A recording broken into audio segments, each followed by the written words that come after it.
नमस्कार दोस्तों, स्वागत है आपका आज के मुख्य समाचारों में। जी हां दोस्तों, आपको यहां पर देखने को मिलेंगी सुबह से लेकर शाम तक की तमाम बड़ी खबरें मुख्य समाचार ब्रेकिंग न्यूज अपडेट्स के रूप में। तो चलिए दोस्तों, जान लेते हैं आज की पहली बड़ी खबर। प्रधानमंत्री मोदी बोले, ये नया जम्मू कश्मीर, इसका दशकों से इंतजार था, आज ये खुलकर सांस ले रहा है। विपक्ष ने 370 के नाम पर गुमराह किया।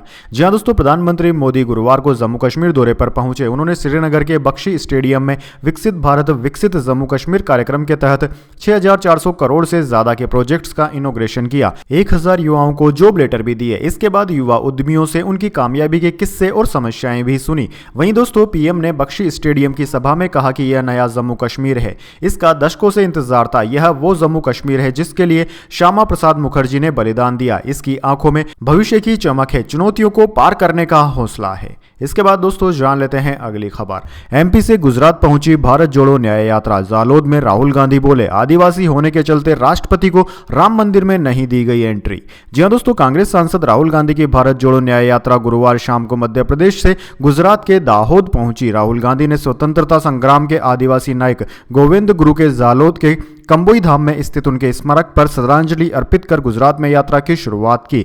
वहीं दोस्तों, राहुल गांधी ने जालोद में एक जनसभा को संबोधित करते हुए राम मंदिर प्राण प्रतिष्ठा महोत्सव, जाति आधारित जनगणना और अडानी को लेकर केंद्र सरकार को घेरने की कोशिश की। उन्होंने मौजूदा लोगों से पूछा कि क्या आपने राम मंदिर का प्राण प्रतिष्ठा महोत्सव देखा है? क्या किसी ने टीवी पर उनका चेहरा देखा? उन्होंने क्या गलती की थी? सिर्फ आदिवासी होने के चलते उन्हें मंदिर में प्रवेश की इजाजत नहीं दी गई। मंदिर के अंदर सिर्फ आरएसएस के लोग थे, किसान, मजदूर, दलित, आदिवासी नजर नहीं आए। अडानी, अंबानी, बॉलीवुड और क्रिकेटर तो आपने देखे ही होंगे।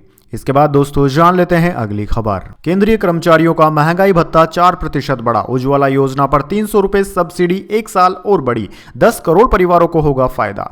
जी हां दोस्तों, केंद्रीय कर्मचारियों को मिलने वाली महंगाई भत्ते यानी कि डीए में सरकार ने बढ़ोतरी कर दी है। आज यानी कि 7 मार्च को हुई कैबिनेट मीटिंग में सरकार ने 4% डीए बढ़ाने का ऐलान किया। यह 1 जनवरी 2024 से लागू होगा। डीए बढ़ने के बाद कर्मचारियों का भत्ता 46% से बढ़कर 50% हो गया है। इसका फायदा करीब 50 लाख केंद्रीय कर्मचारियों और 68 लाख पेंशनर्स को होगा।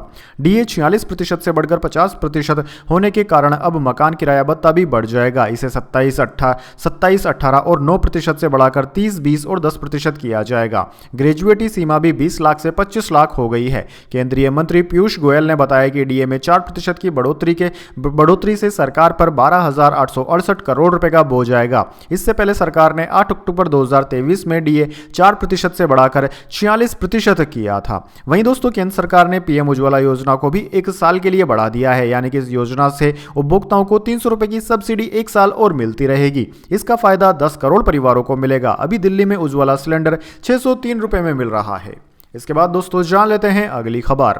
शिवसेना बनाम शिवसेना मामला। सुप्रीम कोर्ट ने विधानसभा अध्यक्ष के फैसले पर उठाए सवाल, किया मूल रिकॉर्ड तलब। जी हां दोस्तों, सुप्रीम कोर्ट ने शिवसेना बनाम शिवसेना मामले में महाराष्ट्र विधानसभा अध्यक्ष के फैसले पर सवाल उठाए हैं। कोर्ट ने स्पीकर के कार्यालय से उद्धव ठाकरे समूह की अयोग्यता याचिका से संबंधित मूल रिकॉर्ड तलब किया है। साथ ही उच्चतम न्यायालय ने महाराष्ट्र के मुख्यमंत्री एकनाथ शिंदे के 1 अप्रैल या उससे पहले उद्धव ठाकरे गुट की याचिका पर जवाब देने को कहा है। सुप्रीम कोर्ट ने स्पीकर कार्यालय से अयोग्यता को लेकर दायर याचिकाओं पर सुनवाई का ओरिजिनल रिकॉर्ड तलब किया है। साथ ही कोर्ट ने इस मामले पर अगली सुनवाई अप्रैल के दूसरे हफ्ते में तय की है। उन्होंने कहा कि प्रस्तुत दस्तावेज जून 2022 के प्रस्ताव पर 4 व्यक्तियों द्वारा हस्ताक्षर किए जाने की बात कही गई है, जबकि इसमें से कुछ बैठक में शामिल नहीं हुए थे। यूटी गुट द्वारा जाली दस्तावेज दिखाए गए। उन्होंने धोखाधड़ी की। याचिकाकर्ता मनगढ़ंत दस्तावेज पेश करने के बाद कानून के सवाल उठा रहे हैं।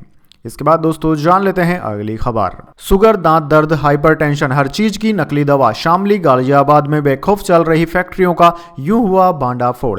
जी हां दोस्तों, दिल्ली पुलिस की क्राइम ब्रांच ने नकली दवाएं बनाने की 2 फैक्ट्रियों का भांडाफोड़ किया है। करीब 5 करोड़ रुपए की नकली दवाइयां और उन दवाइयों को बनाने के लिए इस्तेमाल में आने वाले रॉ मटेरियल और मशीनरी को भी बरामद किया है। इनमें से एक फैक्ट्री सुरेंद्र मालिक नाम का एक शख्स शामली में चला रहा था, तो विवेक चौहान नाम का दूसरा शख्स नकली दवाओं की एक फैक्ट्री दिल्ली से सटे गाजियाबाद गाजियाबाद के राजेंद्र नगर इंडस्ट्रियल एरिया में चला रहा था। दिल्ली पुलिस क्राइम ब्रांच के एडिशनल सीपी संजय भाटिया ने बताया कि नकली दवाओं के कारोबार की जानकारी मिलने के बाद इस गिरोह का फांडाफोड़ करने के लिए 3 स्पेशल टीमें बनाई गई थी। तीनों टीमों ने अपना काम शुरू किया और जानकारी मिलने के बाद दिल्ली पुलिस की पहली टीम ने एक वैन को रोककर उसकी जांच की तो अंदर से उसे नकली दवाओं की एक खेप मिली। वैन को जसवीर सिंह नाम का शख्स चला रहा था और उपकार नाम का एक व्यक्ति साथ में बैठा था। अब जब नकली दवा की रिकवरी हो गई तो पुलिस ने तुरंत एफआईआर दर्ज की और दोनों आरोपियों से पूछताछ शुरू कर दी। इसके बाद नकली दवाइयां बनाने वाली फैक्ट्री पर भी छापा मारा गया। इसके बाद दोस्तों जान लेते हैं अगली खबर। नितिन गडकरी बोले, रोड सेफ्टी के लिए आम भागीदारी जरूरी, नियमों का पालन करें, लोगों में कानून का डर और उसका सम्मान होना जरूरी। जी हां दोस्तों, रोड सेफ्टी को लेकर जागरूकता फैलाने के लिए नई दिल्ली के द पार्क होटल में रोड रक्षक पहल का आयोजन किया गया। इस कार्यक्रम में सड़क परिवहन और राजमार्ग मंत्री नितिन गडकरी ने कहा कि रोड सेफ्टी के लिए आम भागीदारी जरूरी है। रोड सेफ्टी के नियमों का पालन करें, लोगों में कानून का डर होना चाहिए और उसका सम्मान भी करना चाहिए। रेड सिग्नल है तो रुकना चाहिए। आजकल लोग अब आसानी से ड्राइविंग लाइसेंस हासिल कर लेते हैं, लेकिन उसके लिए नियम कड़े होने चाहिए। ड्राइविंग लाइसेंस लेने से पहले एक टेस्ट होना चाहिए जिसे आप घर में कहीं भी बैठकर दे सकते हैं। आपसे तुरंत सवाल पूछा जाएगा और तुरंत उसका नंबर भी मिलेगा। इसके बाद दोस्तों जान लेते हैं अगली खबर। राजनाथ सिंह बोले, किसी पर हमला नहीं करेंगे, 1 इंच जमीन भी नहीं छीनेंगे, धरती आसमान समुद्र से अटैक हुआ तो मुंह तोड़ जवाब देंगे। जी हां दोस्तों, रक्षा मंत्री राजनाथ सिंह ने गुरुवार को कहा कि हम किसी भी देश पर हमला नहीं करेंगे, किसी की 1 इंच जमीन भी नहीं लेंगे। अगर भारत पर समुद्र, धरती या आसमान के रास्ते हमला होता है तो हम मुंह तोड़ जवाब देने की स्थिति में है। सिंह ने यह भी कहा कि हम किसी भी समय शांति काल में भी युद्ध के लिए तैयार हैं। नरेंद्र मोदी सरकार भारत और भारतीयों की क्षमताओं पर भरोसा करती है, जबकि पहले की सरकारें इस मुद्दे पर उलझन में रहती थी। राजनाथ सिंह ये बातें एनडीटीवी डिफेंस समिट में बोल रहे थे। इसके बाद दोस्तों जान लेते हैं अगली खबर। टाटा मोटर्स ने कमर्शियल व्हीकल के दाम 2% बढ़ाए, नई कीमतें 1 अप्रैल से लागू होंगी। कंपनी का शेयर 2% बढ़कर 1038 पर पहुंचा। जी हां दोस्तों, टाटा मोटर्स ने गुरुवार को अपने कमर्शियल व्हीकल्स की कीमत में 2% की बढ़ोतरी करने का ऐलान किया है। नई कीमतें 1 अप्रैल से गाड़ियों के अलग अलग मॉडल्स और वेरिएंट के अनुसार अलग अलग लागू होंगी। वहीं दोस्तों, भारत की सबसे बड़ी commercial vehicle manufacturer Tata Motors ने एक्सचेंज फाइलिंग में कहा कि इनपुट कॉस्ट बढ़ने के चलते कीमतें बढ़ाने का फैसला लिया जा रहा है। इसके बाद दोस्तों जान लेते हैं अगली खबर। हत्या के मामले में सबूतों का अभाव, अंडरवर्ल्ड डॉन छोटा राजन हुआ बरी, गुर्गे लकड़वाला को उम्र कैद। जी हां दोस्तों, मुंबई की एक विशेष अदालत ने 1996 में डोंगरी के रहने वाले सैयद सोहेल मकसूल हुसैन की हत्या के मामले में अंडरवर्ल्ड डॉन राजेंद्र निकालजे उर्फ छोटा राजन को बरी कर दिया है। कोर्ट ने कहा है कि सबूतों के अभाव में राजन को बरी किया जाता है। हालांकि अदालत ने राजन के पूर्व गुर्गे एजाज लकड़वाला उर्फ अज्जू को मामले में दोषी ठहराते हुए सजा सुनाई है, जो वारदात में शामिल शूटर्स के साथ था। विशेष न्यायाधीश एएम पाटिल ने गुरुवार को लकड़वाला को आजीवन कारावास की सजा सुनाई। उसके खिलाफ लगभग 2 दर्जन से अधिक मामले चल रहे हैं। इस हत्याकांड में लकड़वाला और एक अन्य गुर्गा दाऊद गिरोह के कथित सदस्य की दुकान में घुस गए थे और गलती से उसके भाई को गोली मार दी थी। इसके बाद दोस्तों जान लेते हैं अगली खबर। कांग्रेस को साउथ में बड़ा झटका, केरल के पूर्व सीएम की बेटी बीजेपी में हुई शामिल।